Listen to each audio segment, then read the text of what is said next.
Are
you ready to get your shit together?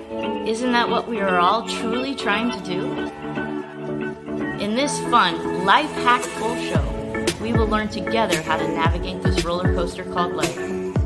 We, as glorious messy humans, can sit in the proverbial third car, grumpy and bored, or in the front of the roller coaster having the time of our lives. What do you choose? In this show, you can expect meaningful content and practical takeaway tools to make life easier and exceptionally more joyful. There will be epic guests who already love their lives, allowing them to share their get your shit together tips and words of wisdom. Life is too long and too short to not love your life. Welcome to Get Your Shit Together Live with Amy Joy.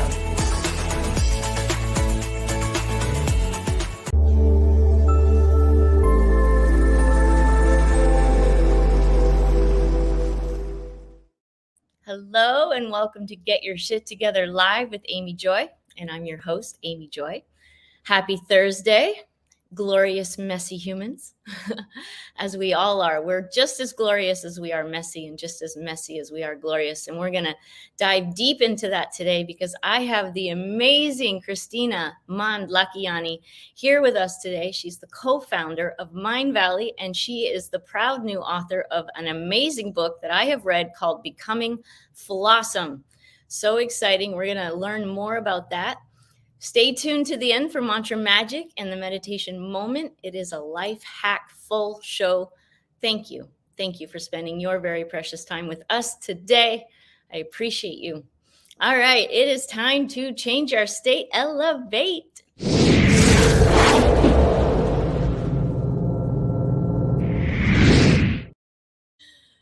Okay, so this is the part of the show where we take our frequency from wherever it is to just even higher, right? So sometimes we're going from crappy to happy, and sometimes we're going from happy to happier. But either way, it changes our state. And when we change our state, we change our life. So funny story, not so funny story. Yesterday, I went and got my eyes examined, and turns out I need glasses. Now, I've been in a bit of denial about this for the last few months. It's like overnight, I couldn't see well, and it's been wild. So anyways, I long story short, they gave me contacts so I can see distance, but I also can't read that well. So they gave me readers. So I put the contacts in and it's like HD, like amazing. I can see all the leaves on the trees. It was like so cool. But then I look down at my phone and I can't see shit. And I'm like, what is happening? So then I put these readers on. Now I can't see you either unless the thing is right here. I can't see. So then I'm digging in my eye trying to get the contacts out so that I can see. So anyways, long story short, I don't have anything in my eyes right now. because I'm going to try to figure out how to navigate this. But I'm laughing now, but I wasn't laughing earlier. I was really kind of grumpy about it. But now we're laughing at the ridiculousness of us getting older, flawsome, whatever, right? And so I'm going to think about some gratitudes right now. So I want you to think of the challenging thing in your life. And I know that this is not challenging in comparison to other things that are actually challenging, but for right now, this is the thing in my face, literally. And so I want you to think of the thing that you're going through, that you're having troubles and challenges with. And I want you to think about what you're grateful for. What you're grateful for. What are you learning through this challenge? Who's showing up in your life that's helping you through this challenge? And if you have any tips, guys, I really want to know what to do about the situation, because I can't do this all day. Like, now I realize how often I'm looking at my phone because it's a lot and I can't see it. So I am grateful that I can see. So grateful that I can see. So grateful that I can see. So grateful there's technology to help me see better. And of course, I'm uncomfortable. This is new, right? Why would I be comfortable? Of course, I'm not comfortable. And I want you to say that to yourself too. Of course, you're not comfortable. This is a challenge, right? It's possibly very new. So who cares? Who cares it's uncomfortable? We can do this, right? So think about what you're grateful for. I'm so grateful I can see and connect with you. That makes me gloriously happy. All right. Well, hopefully that was funny and helpful. And right now, I'm super excited to introduce the amazing Kristina for our Get Your Shit Together segment of the show.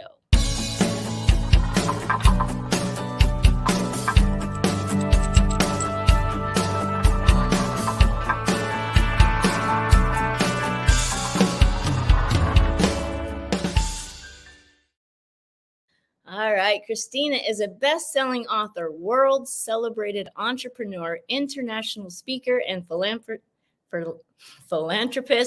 from Estonia who believes life is too important to be taken seriously. As a co-founder of Mindvalley, a leading publisher in the personal growth industry, by the way, my favorite platform, love, love, love it, Kristina dedicated the last 20 years of her career to the world of personal growth.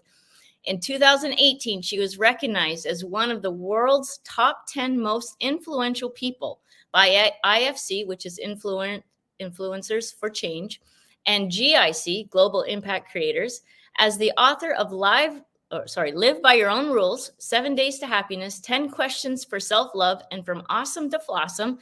Kristina's online Mindvalley quests have touched the lives of over 20,000 students with wisdom, life hacks, and healthy habit building formulas curated and inspired by her 20 years in the personal growth industry. Her mission is to put authenticity, yes, happiness, yes, and self-love, yes, back on the menu for the individual and the collective. Hallelujah, yes. Kristina's first book, Becoming Flawesome, released in July 2023, holds the distinction of being the inaugural Estonian author to be published by Hay House and to attain #1 status on both the Wall Street Journal and USA Today.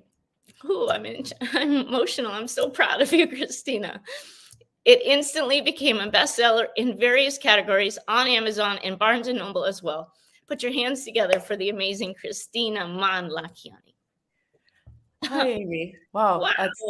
What an introduction. I am actually really, really grateful to you for having me here and for giving this wonderful introduction. Thank you. Oh, thank you. I'm so proud. I know how much work it takes to get this book out. It's actually my 1-year anniversary this week for Get Your Shit Together. Oh, wow. The book that I wrote last year. And so I'm so excited about who you are, what you're doing. I got to meet Kristina at her book launch in LA. What was it, a month and a half ago now? It was a while ago, yes. Yeah, time flies, right? Yeah. And just got to see her and who she is. And so, Kristina, what I want to do is just give you a minute to connect with the audience, tell them whatever you want them to know about you, and give them some foundation as to who is Kristina. Well, you gave such a thorough introduction to who I am that I am almost at a loss because all those achievements are there. But today I was reading a book by another author, a dear friend of mine, Shelley and Vahan, the two authors, in fact.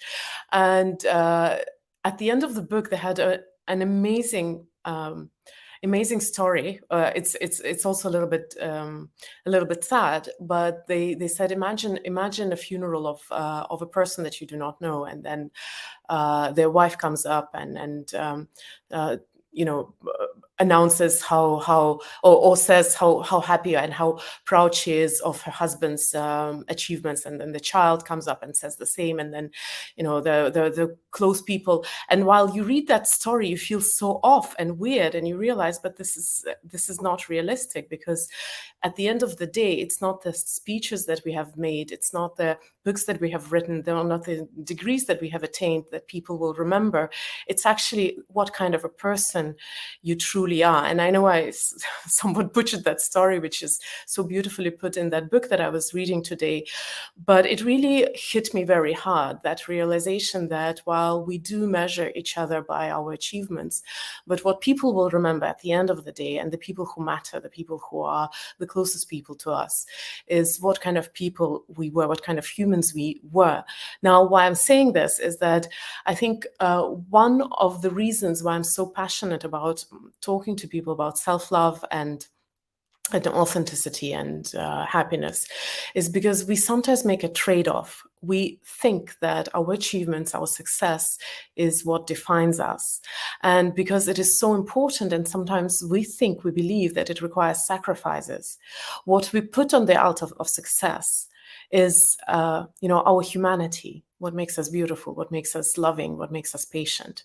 So very often, if we're not the best person that we can be to the people that we love, it's because we think that this is the necessary sacrifice that we have to make for the big achievements that we think make us who we are. So it was a shocking discovery for me, and I know I slightly steered off the path in my answer. No, that was great. Thank you for sharing that. So tell us about becoming Flawesome. What does that mean exactly to you? I think we all put meanings into words and to concepts, and I think what I was trying to achieve with my book is not to give my meanings to people and to the readers, but to encourage them to come up with their own real meanings to the phenomenon that we all talk about. Like right now, in this short answer, I mentioned a few things that everybody understands: achievements, success, happiness, humanity. But as many people as are listening to that right now, the number of people that is listening to this right now is the same number that of meanings that we have for these words, because I think every single person understands happiness, success, humanity in their own unique way, and that's the beauty of it. So what does Flawesome mean? If we give it a very dry explanation, I believe that Flawesome means that we recognize our imperfections, and we also recognize that these imperfections are what makes us valuable. So that's a very dry explanation of the word Flawesome. But then what is the essence, or the essence of that phenomenon? This is something that only a person can answer for themselves, because what I consider my imperfection and what I choose to make my strength, or where I choose to look for my value, is very different from everybody else. Could you share with us something that you feel is where you are Flawesome? Oh, there are so many places. There are so many places. I don't know even where to start, but I think I will follow my hunch. One of my imperfections is that I'm in the head a lot. And that comes from my background. I was born in Soviet Union and raised in Soviet Union. It was atheistic and very pragmatic society. So I think of of the Western names that I relate to the most is Stephen Hawking, with his very dry approach to, there's death and there's nothing after. And everything which is explained by science exists, and what is not explained by science, even if it exists, it has to be explained. So with that, it's probably not a surprise that I am very often in my head. But then I'm also a co-founder of Mindvalley, which is a company which is probably a big player in the sphere of personal growth and transformation. A lot of my friends and personal acquaintances are teachers, authors, and a lot of this industry, a lot of it says that your head is a bad neighborhood. Yeah. You have to think less, right? I've never heard that before. That's awesome. Yeah, we are in a society which is very logic driven, and we should feel ourselves more and listen to ourselves more and hear ourselves more. And with that said, I am in my head a lot. So it is definitely a handicap in my industry, but it is also my biggest gift, because one of the things which never ends up on my official bio is that I'm an everyday life philosopher. I like to philosophize about everyday life, but everyday life is what makes up our life. Yes. So, and I think that ability to be in my head and to see life clinically, I almost have a superpower to dissect life into pieces and see science in it. I think that gives me my value, my biggest value. So something which can be considered a flaw or a handicap can also be your biggest gift. Absolutely. What's coming up for me is I'm not great at technology, which some might argue isn't true because I'm here producing a show. However, I have, it's taken grand acts of perseverance to be able to get where I am today. But the beautiful thing is I also get to ask for help with it, and other people get to give that to me, and I get to receive that help. And that is a beautiful thing, because for years I just wouldn't ask for help. I expected myself to be able to do it all the time. And so it's through technology I've had to learn how to ask for help. And that is a beautiful skill to have, right? So yeah, there's the Allison Armstrong. She's the guru for relationships. Love her, and she always says the back of the hand. There's there's this side, and then there's the flip side, right? And both can be used for our blessing. There's a gift in everything, is what I believe. Or we can find it if we set our mind to that, or at least find meaning in things that happen, because we don't always get to choose what happens to us or what we are given. And probably a very primitive analogy would be like we don't choose the color of our eyes. Talking of eyes. we get to live with them, right? And maybe eyes is not such a big deal, but for a lot of people, the external is important, and this is where there are limitations to our efforts. So the height, very often the way we are sat, the way our proportions are, and we live with that. But it's true to our psyche as well, and to our character, to our emotional life. Yet somehow there we don't look at it this way. We very often think that, oh, this is my flaw. I'm a very lazy person, by the way. Another thing which I don't talk often about, because I know my marketers probably don't like me saying this, but it's true. So we very often, when we see things like that in our character, we start shaming ourselves and trying to explain or criticize ourselves out of that. You shouldn't be that. You shouldn't do that. Like, you shouldn't be in your head. You shouldn't be lazy. You shouldn't be procrastinating. You shouldn't be perfectionist. All those shouldn'ts.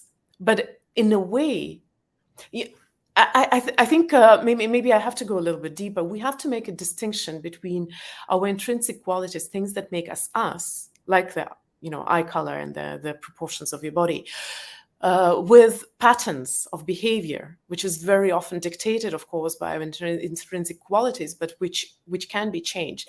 So to illustrate that point, for example, if somebody is a smoker, smoking is a pattern of behavior which you probably can change and work with.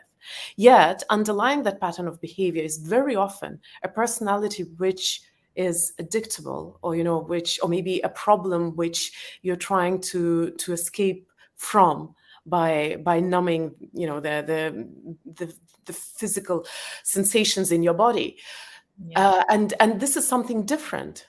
A personality which tends to be addictable is very often a passionate personality. But you also have to be aware of that, because it can be a slippery slope. You can overdo things. Well, if you give up smoking, you can overdo things which might seem to be good for you, like, I do not know, jogging or cycling or meditating. But in the essence, it might be the same pattern of running away from the problems. Yes.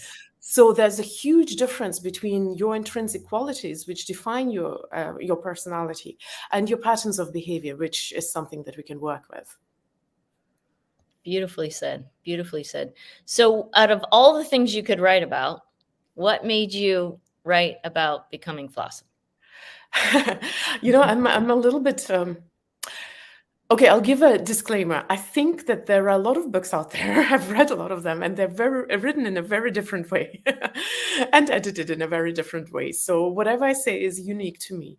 The way I write is because I'm a writer. It's my form of self-expression. So when I sat down to write, I had no idea what I was going to write about. I started writing and it came out. So why? Because that's what came. And that maybe isn't a very fair answer, because I'm not Louise Hay and I'm not Neil Donald Walsh. So I can't say that I channeled it from God or from someone, but it did come. It was like a baby, when you're delivering a baby, the baby is coming, and whoever comes. Wow, it's really well done. It's really well written, and it's easy to read. I really enjoyed it. And what I would love to know is, what is your favorite chapter?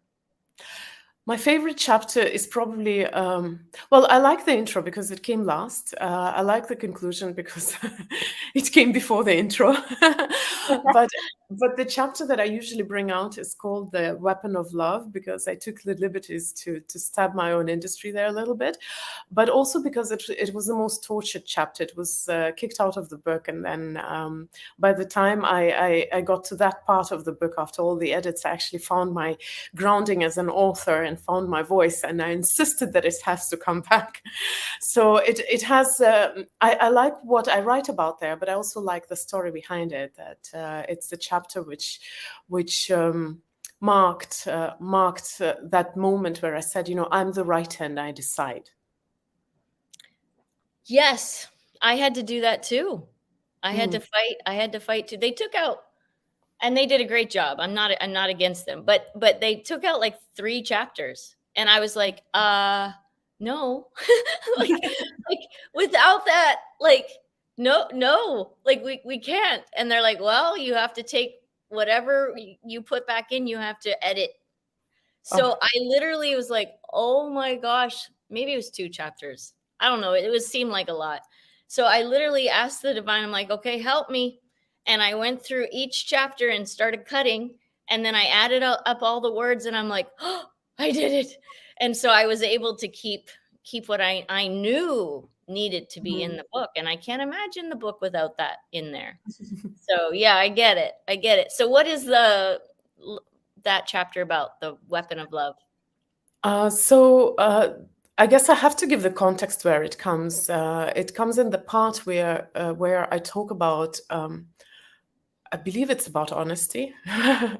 And when I talk about honesty, I might be lying a little bit, sorry, right now, but that's my memory, or at least it's the context for the chapter.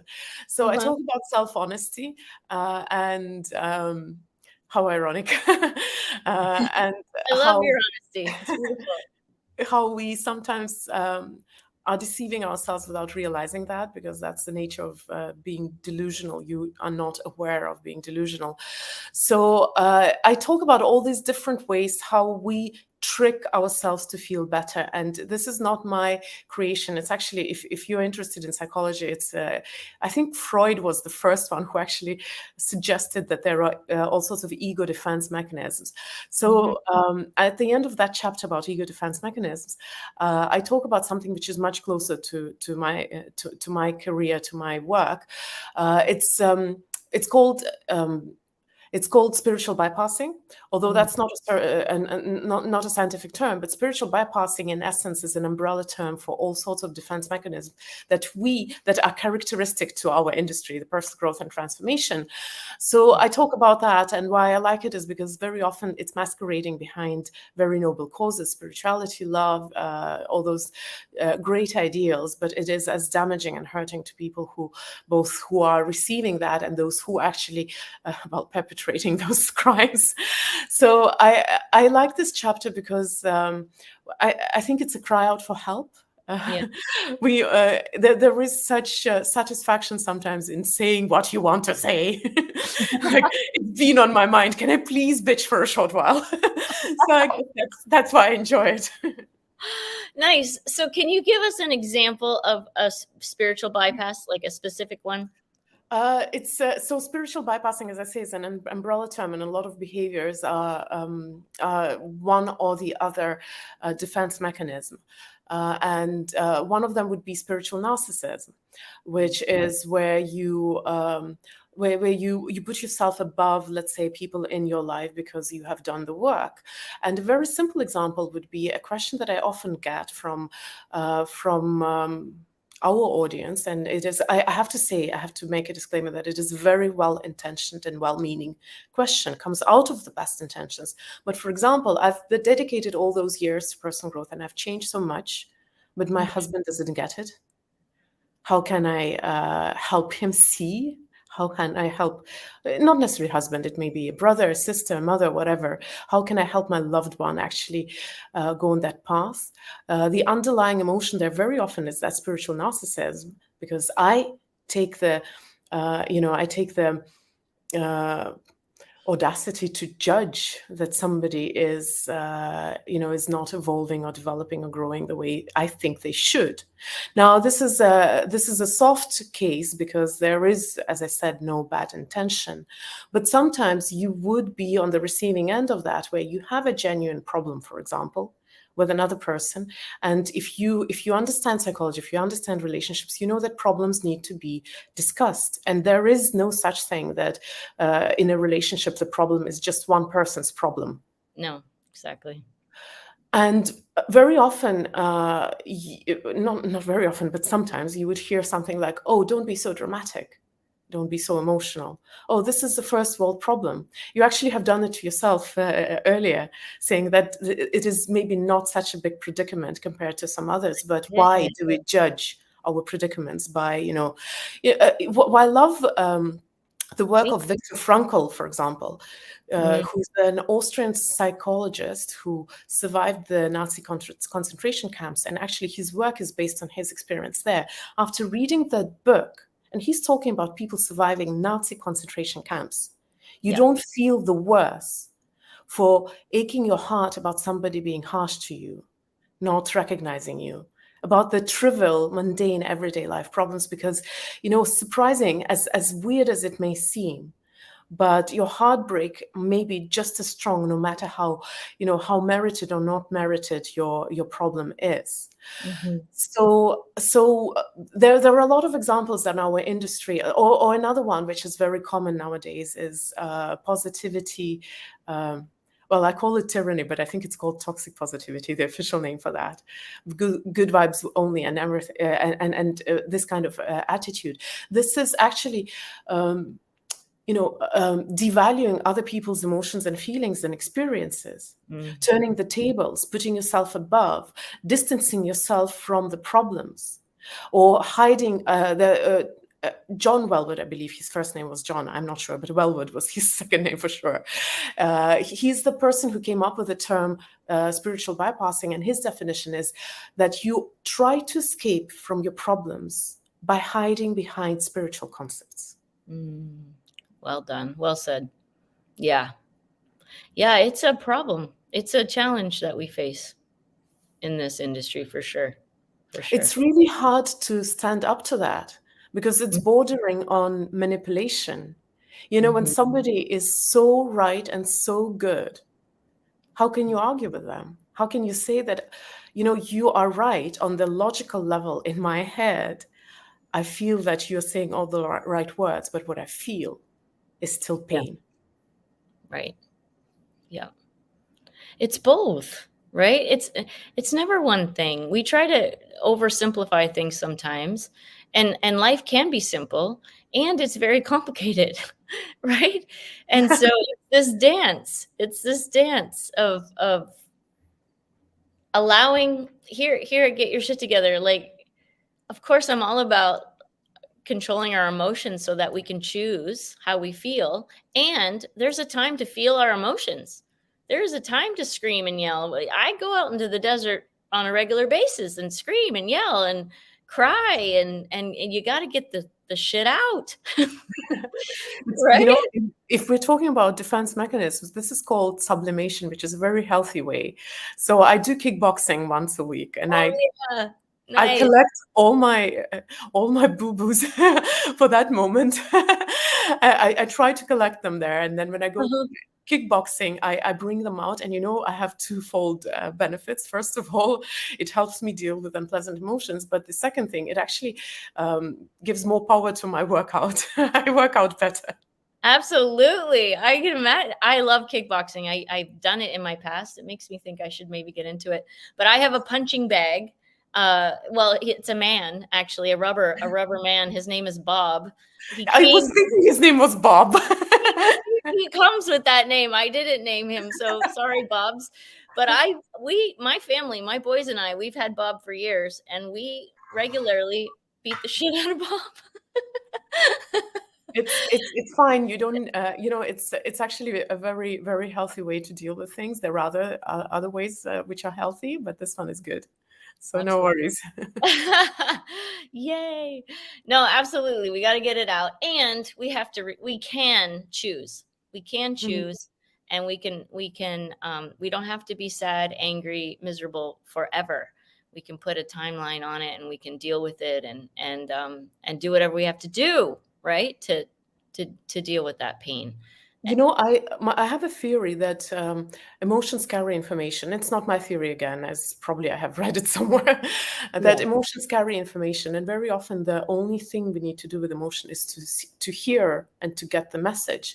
It's like with physical body, pain is given to you so that you pay attention to that part of the body that requires your attention. If you touch a hot surface, if you don't feel the physical pain, your hand will burn. That's why you feel the physical pain. So very often our emotions have exactly the same function. You feel pain, you feel anger, whatever it is, even if it's an unsavory emotion which you don't want to feel in your life, but you feel it so that you actually pay attention. Once you've heard the message, it Yep. has the right, it is free to move on. Why emotions get stuck is because we refuse to get the message, and that's why they get stuck. Because you have to, it's you know, if you don't get the message, it will come, but it may come crashing with a much stronger force. Now, what we get to choose is how we interpret the events and how we react to the events. And I think this buffer is what separates us from from other living creatures on planet Earth. That's Yeah. the buffer which I like to spend in my head, is this buffer between you feeling the emotion and you deciding how you're going to act, react, what you're going to do with that. Yeah. That's the choice that I think that we all should learn to make, the choice to act not out of the emotion, but out of your values, out of the things that matter to you. Absolutely. You're bringing me back 20 years. I had migraines every Mm. day and night for a year and a half. It was the most pain I've ever experienced in my life. I'd rather have babies without pain meds than have the Wow. migraines I had, like, really. And I gave birth without epidurals. So like I'm like like that's how terrible it was. And I went to an acupuncture clinic and he had understanding I didn't have. And I was fighting my migraine, fighting it. And he goes, Amy, you got to let go. Just let it, just let it. And I'm like, abso-freaking-lutely not. Like, if I accept this, I thought, then it's gonna stay forever. Mhm. and in no way, no, I'm fighting. You're not allowed to be here. You're not allowed to be here. You're not allowed to be here. No, no. I learned, no, let it, accept it. Okay, here you are, feel it, and let it flow out. Let it flow out. Let it flow out. And so now when I have migraines, they're not very often, but when I do, I have a completely different approach to it. And it's not this fighting, because it's exhausting, and not accepting what is, even with my eyes here. Like, I gotta accept what is, and I gotta figure out how to navigate it, and be okay with being uncomfortable for a little while until I figure out how to navigate it. Right? Mhm. Yeah, it's with physical pain. It's quite visual to understand, but and it happens emotionally the same way. So I remember when I was delivering my babies, and I also didn't have any painkillers.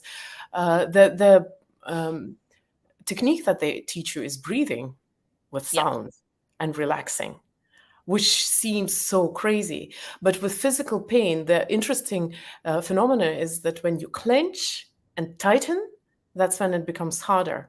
And when you relax, that's when it goes away. And that's the exact opposite from when you hurt, that's the exact opposite from what you will do. With cold is the same. I actually discovered it with shock, that when you feel cold, you tense, but it's Yeah. relaxing the muscles that makes you feel warmer. So it's so bizarre. And emotionally, it's exactly the same thing. We clench emotionally. And that's Yeah. why it gets stuck. Absolutely. Absolutely. Like, that was one of the biggest lessons I've ever learned, and maybe that's why I had it and I had to learn it. And thank you for the tip with the cold, because I get cold really easy. And I'm gonna practice that. I'm heading to London in a few days, and it's cold. It's colder there. I looked up the weather. I'm like, oh boy, I'm Well, here I'll give you a better tip. Since I live in the north, I live very far north.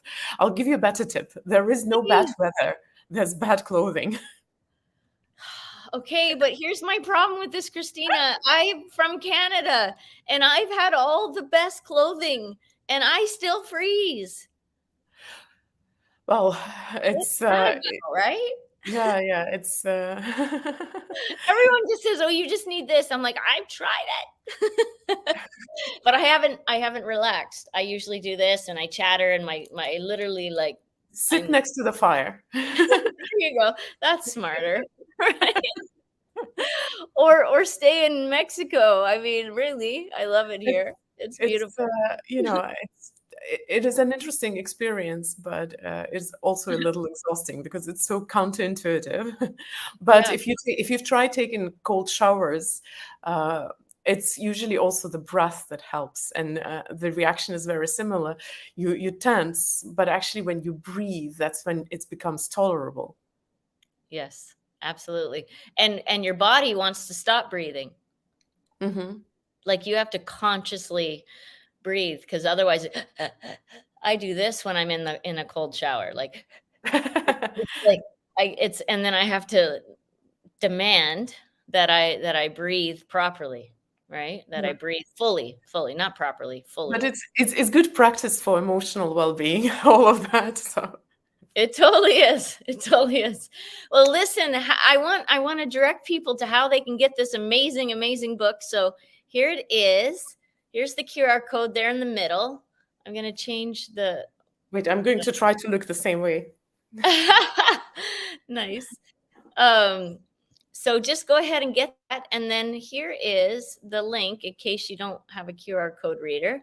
Just go there. And Kristina has prepared all kinds of bonuses with the purchase of this book. So amazing things like meditation, and I'm spacing now on all the benefits, but there's quite a few bonuses there. And what a gift! What a gift this book has been to me, and I know it is to so many. And I really just want to congratulate you on your success with it and with your heart and intention that you've put into it. It's such a beautiful thing. Thank you. Thank you for your kind words, and for giving me a chance to share this information here. I really appreciate it. Oh, well, I love you. Now that I know you, I love you. And I love Mindvalley. I really want to thank you. Seriously. I have had Mindvalley for years, and the courses are unbelievable. They're so well done. And it's been a huge blessing in my life. So thank you. Thank you for your part in that, and your continued part in that. So yeah, it's Mindvalley. Check it out, guys. Mindvalley, amazing, and Becoming Flawesome. Thank you so much. Yes, in Mindvalley you'll find me as well, but you'll also find a lot of really amazing people there, authors and speakers. Yeah. So you have courses there as well. I just learned. I have I have two of the older courses in the Mindvalley membership. We have the membership model, so there are not a lot of standalone programs on Mindvalley nowadays. A few, Yeah. but these are the older courses, the courses which I recorded after I wrote the book, which are supporting the book, are on Mindvalley platform, but not within Mindvalley membership. That's for those people who understand what Mindvalley is, because yeah, it's Yes. for everyone else, a book is a good beginning. Yes, it is. It is. It's the best. It's the best. Becoming Flawesome. So, what would be your last thoughts? We have a couple minutes left together on why read Becoming Flawesome. Um, Huh. It's I'm confused between the last thoughts and why read Becoming Flawesome. My last thoughts were actually how grateful I am to you for your for your forgiving and patient personality, because we had such a such a rocky start of this live session, and I really appreciate that, because I feel bad about about messing it all up. So that was my last thought. But why read the book is because I think this book is about the most important relationship in anybody's life, which is relationship with yourself. And like with any relationships, there are a few ingredients which are very important for a relationship to thrive. And I'm talking about, let's say, relationship with your loved one, or your child, or your partner. You need to be present. You need to be committed. You need to, to actually have patience and compassion. Then the relationship thrives. And if you take it for granted, if you don't have time for it, then it usually deteriorates. My experience in personal growth tells me that a lot of the times we don't have the patience, the compassion, the commitment for ourselves. We are very often the first person to betray. Well, I betray myself, and that's why I think this book is important, because it talks about the most important relationship in anybody's life, how to mend it. Yeah. In case of lack of cabin pressure, masks will fall from the ceiling. If you're with a child, place the mask on yourself first and then assist the child. This was one of the most monumental moments in my life when I finally listened to that and realized that I factor into my own life. I didn't know. I was thinking and serving everybody around me and dragging my body through time and space, because I didn't know how to love me. I didn't know how to take care of me. And And it's not selfish. And it goes even deeper than just the practical. I actually almost had that quote also in my book, but then my editor said that's not a quote about the mask. But I think it's such a bizarrely wise Right. advice. But it goes beyond the practicality that, of course, you can't help anyone if you can't help yourself. But I think that's what's most remarkable, and a lot of the times we're not aware of that. Your relationship with the world is a mirror reflection of your relationship with yourself. Yes. If you keep betraying yourself, if you keep being hard on yourself and unforgiving, that's usually what you do to the world around you. You were asking me about my flaws and imperfections. One of them is being perfectionist.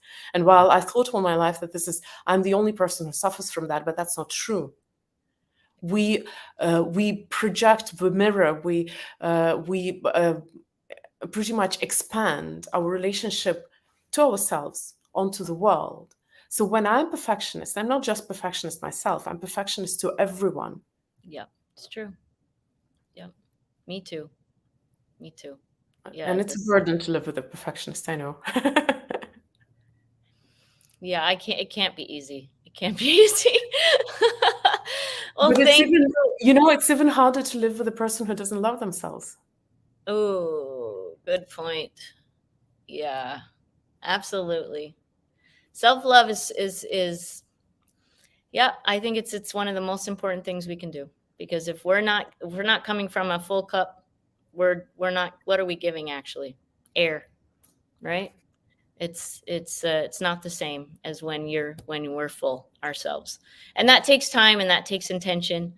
But it's possible. It's so possible. And this book is a step-by-step on how to do that. So thank you so much, Kristina. I'm going to have you back at the end. I'm going to be asking you this question. If you were on a mountaintop and you had one thing to share with the world, and you Right now? knew, no, in a minute, when I have you come Okay. back, I'm going to give you some time to think about it. And you had one thing to share with the world and they were actually paying attention, what would that be? All right. We'll have you back in a sec. Thank you so much for your time. It's now time for Mantra Magic.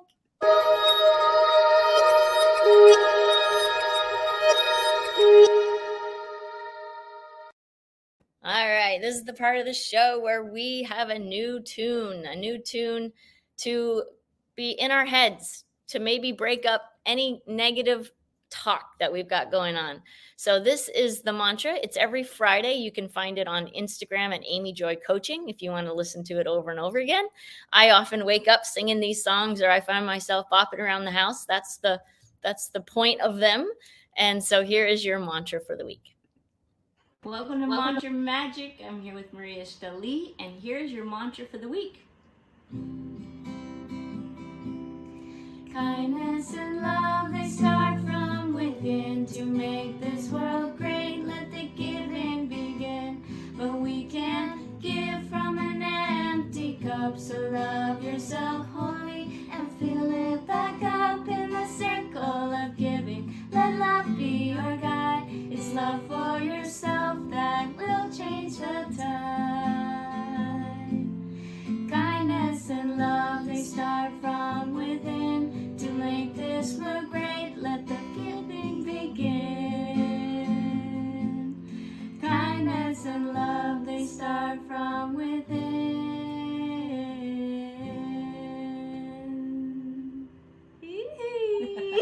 Make today glorious. So I thought that song would be perfect for what we're talking about. Kindness and love begins from within, from within, from within. All right, it is now time for meditation moment. So grab the kids, grab the grandkids, grab everybody around. We're going to take 5 minutes to come home to right here, right now. I'll give you just a sec to sit down and get comfortable.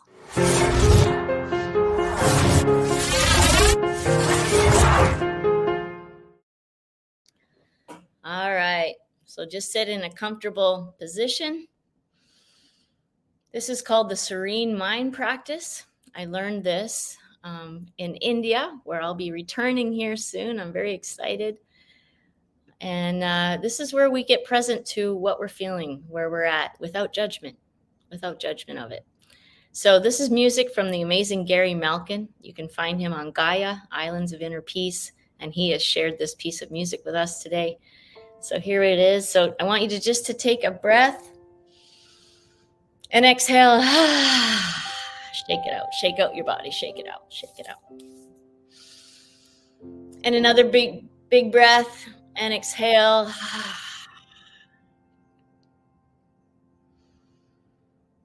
And now I want you to observe.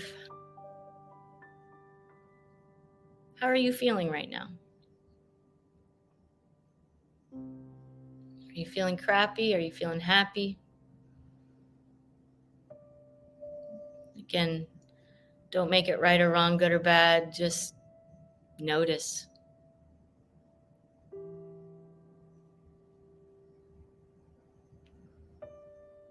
Just notice and breathe.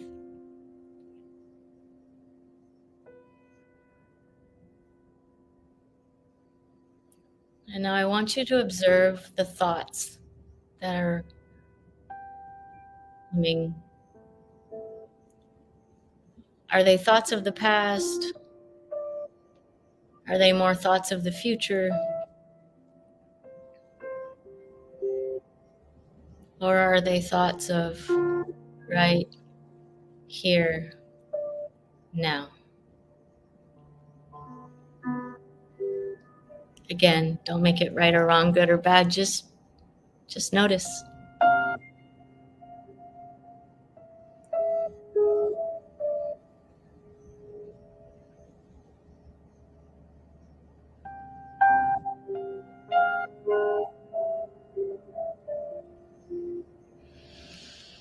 And breathe. Now I want you to visualize a candle burning right in front of your eyes. Notice the golds, the whites, the yellows.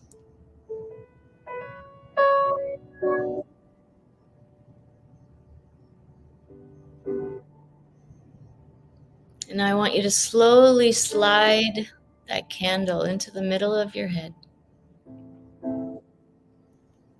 And notice it flickering there.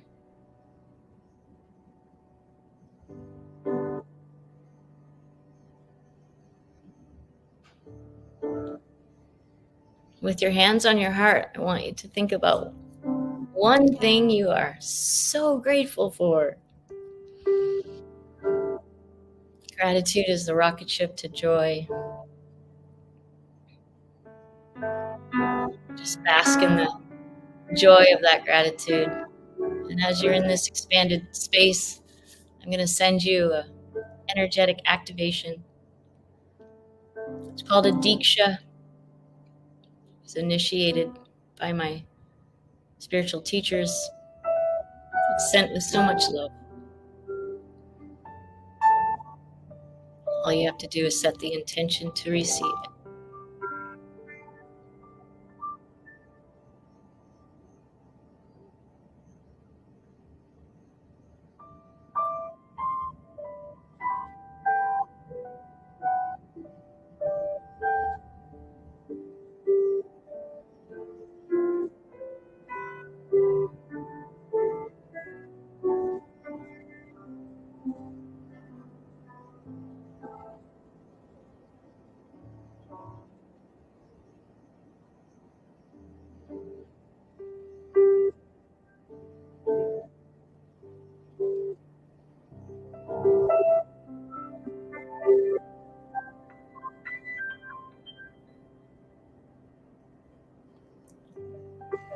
Deep breath in. And an exhale. Come back. Wiggle your fingers and toes. All right. I'll bring Kristina back on. Here she is. All right.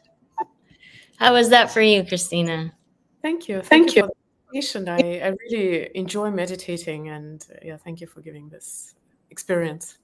Oh, you're welcome. My pleasure. So tell us, if you were on a mountaintop and you had just one thing to share with the world and they were actually paying attention, what would it be? You know, the only not the only, but the first thing that came to my mind is one of my favorite quotes from 2005 Cinderella movie. There's there's this moment where Cinderella's mom dies, and the last words that she has for Cinderella, I think, is one of the best advices that I've ever heard. She says, "Have courage and be kind." And if I had the world's attention, I would probably, depending on how much time I would have, I would probably talk about how we can cultivate these two qualities. Courage and kindness. I love that. Yeah, it's the fear that we deal with in life. It's not going away. So we need to learn to take it with us, right? That's what courage is taking the fear with us. You need courage to do the right thing very often. Yeah. Very often, if we betray ourselves, it's because of the lack of courage. You need courage for transformation, for sure, for personal growth. But kindness is this one ingredient which is very often missing from the world. And it's underestimated in a way. We even in our industry, we talk about love much more than we talk about kindness, whereas love is a much harder skill to master, and maybe not as practical. Why I say that is because you can be kind no matter how you feel about the object of your interaction. You can be angry with someone and still treat them with kindness. You can disagree with someone and be kind to that person. Exactly. I was actually on a show, a guest on a show on Sunday. You can go to E360, go to Let's Talk Fabulous with Tamara L. Hunter. And this is what I learned in that show. In a world where you can be anything, be kind. Yes. Right? And that kindness isn't an act. It's a lifestyle. It's a lifestyle. It's not a one-time thing. This is an all-day thing we get to do. We get to do, not we have to do, we get to do. So True. powerful. So powerful. Well, thank you, Kristina. Go to this link right here. Right here. Go there. Get your copy today. Becoming Flawesome. Amazing. Write a beautiful review for her when it's changed your life in any way. And wow, so great. Thank you so much.